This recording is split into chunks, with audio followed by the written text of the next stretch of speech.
The sun dipped low over Washington, D.C., painting the horizon with shades of orange and gold as visitors gathered in hushed reverence near the tomb of the unknown soldier.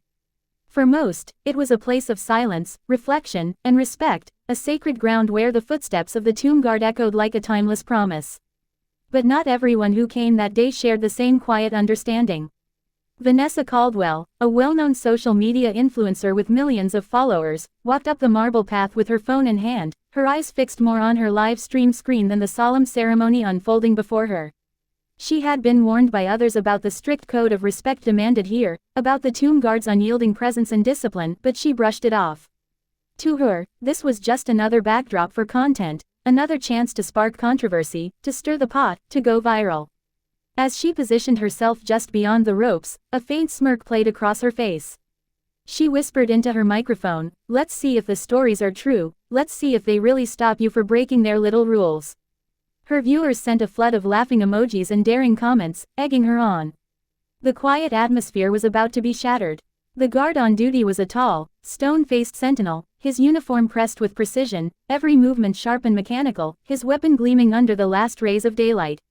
His march had not faltered for hours, every step calculated and deliberate, the kind of discipline only earned through years of service. He noticed her immediately, though his expression never broke. The tomb guards were trained to see everything, every whisper, every motion, every threat. When Vanessa inched closer to the rope, raising her voice a little louder for her stream, the spectators began shifting uncomfortably, their eyes darting between her and the guard. She mocked the silence, laughing into her camera, "Come on, this is just a piece of stone. Why so serious?" Parents pulled their children closer, tourists froze, and veterans in the crowd clenched their fists. A ripple of tension spread. Everyone knew what was about to happen, everyone except Vanessa, who thought she was untouchable behind the shield of her audience. The guard's voice erupted, thunderous and commanding, slicing through the quiet like a blade. "Ma'am, you are disrespecting this sacred ground. Stand behind the rope." His tone was not a request, but an order forged from centuries of tradition, and it shook Vanessa more than she expected. The camera trembled in her hand as her followers filled the chat with shocked reactions, some cheering her to push further, others warning her to stop. For a fleeting moment, doubt flashed in her eyes, but pride won over caution. She turned the phone toward the guard and said mockingly, "Look at this, he's yelling at me like I'm some kind of criminal. Don't they realize freedom means I can stand wherever I want?"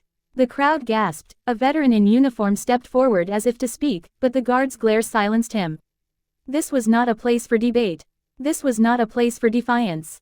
The weight of centuries, of sacrifice and blood, hung in the air, and Vanessa was tearing through it for entertainment. Her stream numbers climbed rapidly, thousands, then tens of thousands were watching live. Vanessa thrived on the rush, her heart racing with the thrill of rebellion. "They can't actually do anything to me," she whispered into her phone, her voice dripping with arrogance. "This is America, they can't touch me." But in her hunger for attention, she failed to see the larger storm brewing. Behind her, murmurs of disapproval turned into angry shouts. Veterans who had once stood in battlefields felt insult cut deeper than any wound. Families who had lost loved ones stood in stunned silence, their grief reigniting like fresh pain. And still, the guard remained firm, unshaken, his weapon angled in disciplined readiness, his every muscle tense. The ritual march stopped, the silence demanded obedience, but Vanessa saw only a stage. "Go ahead," she taunted, "make me famous." She had no idea how prophetic those words would be. Within minutes, the video began spreading across platforms far beyond her live stream. Clips of her defiance, of the guard's booming warning, of the horrified reactions from the crowd, everything stitched together into a narrative that would spark outrage worldwide. But in that moment, Vanessa only cared about the flashing comments on her screen, not realizing that her name was already being written in headlines, her face being shared in anger, her defiance being condemned by millions who saw her not as bold, but as reckless. The guard returned to his steady stance, his silence louder than words, his discipline unbroken. Vanessa laughed again, believing she had won some invisible battle. Yet behind the smirks and the arrogance, she had set into motion consequences far beyond her control. This was no longer just a livestream. It was history colliding with hubris, and soon, the world would judge her mistake.